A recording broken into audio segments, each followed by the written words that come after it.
Əbdülrəhim bəy Haqverdiyev, Seyidlər Ocağı hekayəsi. Səslikitab.net Məlumdur ki, İslam və xüsusən Şiə-i Əmirəl-Möminin vilayətlərinin cəmi ehtiyaclarını istər xeyirdə, istər şərdə rəf edən İrandır. Əgər İran olmasaydı, bilmirəm bu yazıq cəmaat haraya gedərdi. Şad günümüzdə İran bizə mütriblər, hoqqabazlar, kəndirbazlar, meymun oynadanlar, ayı oynadanlar göndərir. Dini ehtiyaclarımızın rəfi üçün mahir vaizlər, risalələr, mərziyaxanlar, seyidlər və dərvişlər göndərir. Xülasə, Allah abad eləsin və bəd nəzərdən mühafizə etsin. Yaxşı vilayətdir. Hətta müsəlman qardaşlara söylədiyim mətaın artıq lüzumunu nəzərə alaraq xüsusi seyid, rövzəxan, vaiz, mütrib və dərviş fabrikləri təsis olunubdur. Götürək, məsələn, Çükəməri. Bu yerin əhalisi tamamən seyiddirlər. Bu kəndə getsən ancaq arvad, uşaq və qoca kişilərdən başqa bir canlı görməzsən. Qalanlar hamısı dağılıblar vilayətlərə. Kənd bə kənd, şəhər bə şəhər, məscid bə məscid, təkyə bə təkyə gəzib xümus toplayırlar.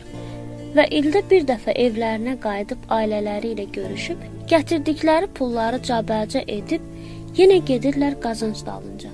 Bir 50-60 il bundan əqdəm 2 nəfər Çükəmərli seyid, biri Seyid Əhməd və biri Seyid Səməd Qafqaza varid olurlar.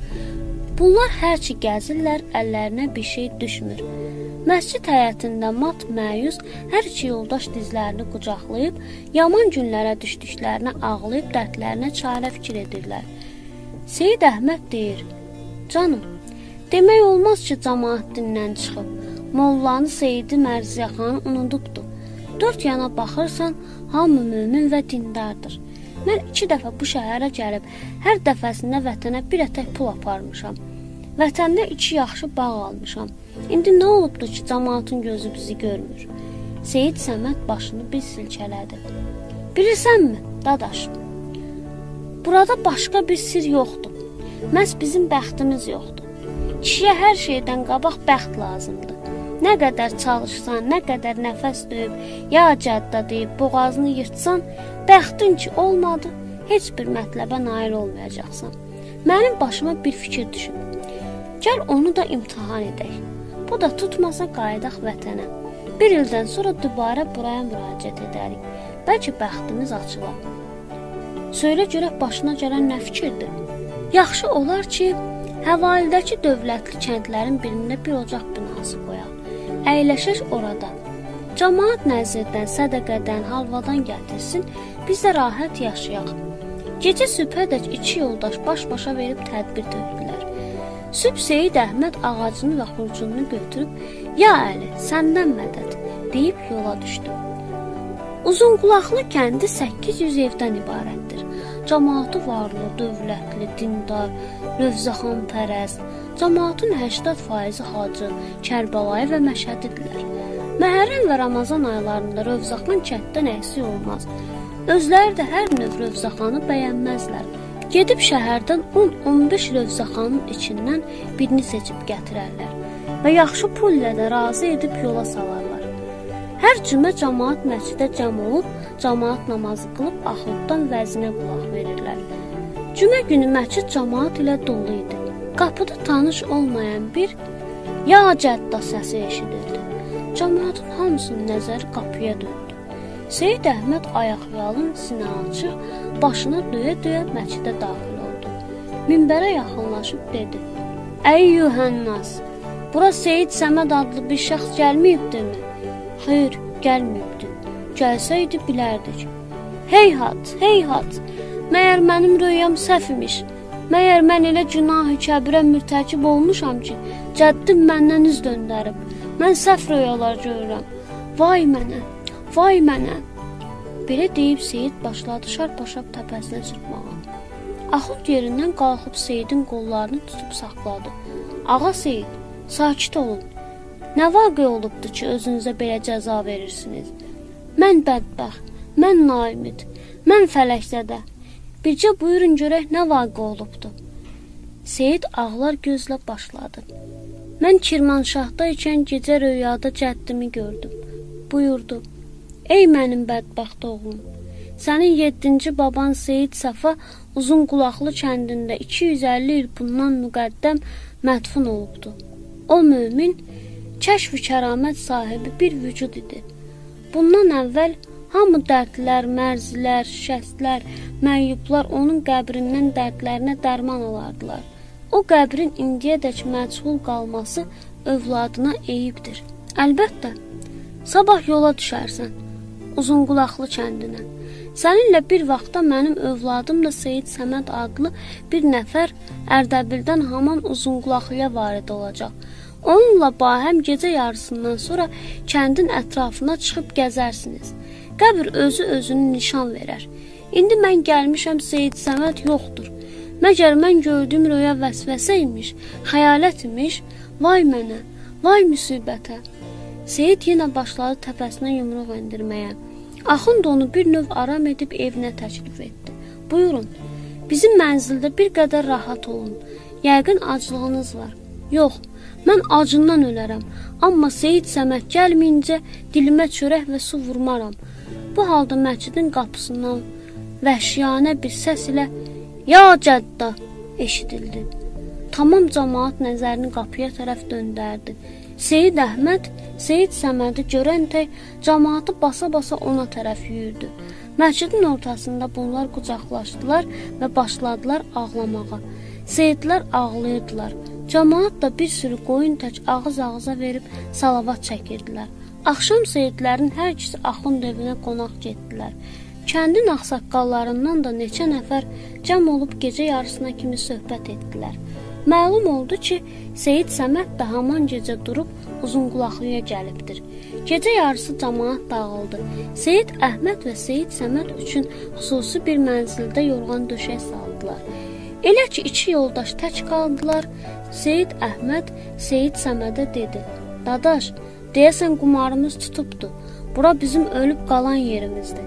Seyid Səməd cavabında dedi: Bax, indi gör ki, necə tədbirli şəxsən. Belə tədbir heç kəsin ağlına gəlməzdi.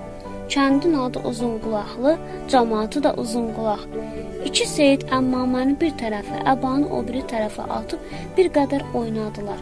Axıra yıxılıb yatdılar. Bir ay bundan sonra ətraf cəmaatı hər gün Seyidlərə nəzir, təsəddüq və xələt gətirmədə idi.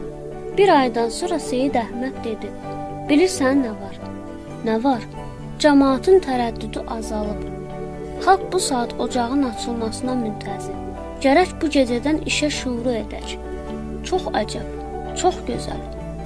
Gecə yarısı iki yoldaş kəndin kənarına, qəbristana tərəf getdilər. Kənd cəmaatı hamısı istədi onlarla müqəddəs qəbri axtarmağa getsinlər. Seyidlər razı olmadılar. Dedilər ki, sizin aranızda binamazlar, oruç tutmayanlar, yetim malına qəsd edənlər, zinakarlar, əqidəsi süst olanlar vardır. Siz bizimlə getsəniz, biz qəbri tapa bilmərik. Gərək bizim anımızda bir zinəfəs olmasın. Cəmaat məyus evlərinə qayıtdı. Seyidlər getdilər. O yan bu yanı çox gəzib dolaşıb, axırda bir ölmüş eşşək sümükləri tapıb, bir qəbir qazıb orada dəfn etdilər. Və səhər dəstə-dəstə gələn cəmaata göstərib dedilər ki, axtardığımız Seyid qəbri budur. O gündən ziyarət başlandı. Naxoş gəldi, sağaldı getdi. Çolaq gəldi, ayaqlı getdi. Kor gəldi, gözlü getdi. Seyid qəbrinin səsi cəmi qəzaya, hətta uzaq ölkələrə də yayıldı. Ocağın kəramətini seyidlər özləri də məəttəl qalmışdılar. Qanuni təbiətdir. Bir quru ağaca ya bir daşa sidq ilə inanıb bir mətləb söyləyəsən, yəqin alarsan. Belə ağaclar və daşlar məşriq zəminində çoxdur. Bu vaqiədən bir il keçdi. Bir gün Seyid Əhməd dedi: Seyid Səməd, bilirsən nə var? Xeyr, bilmirəm.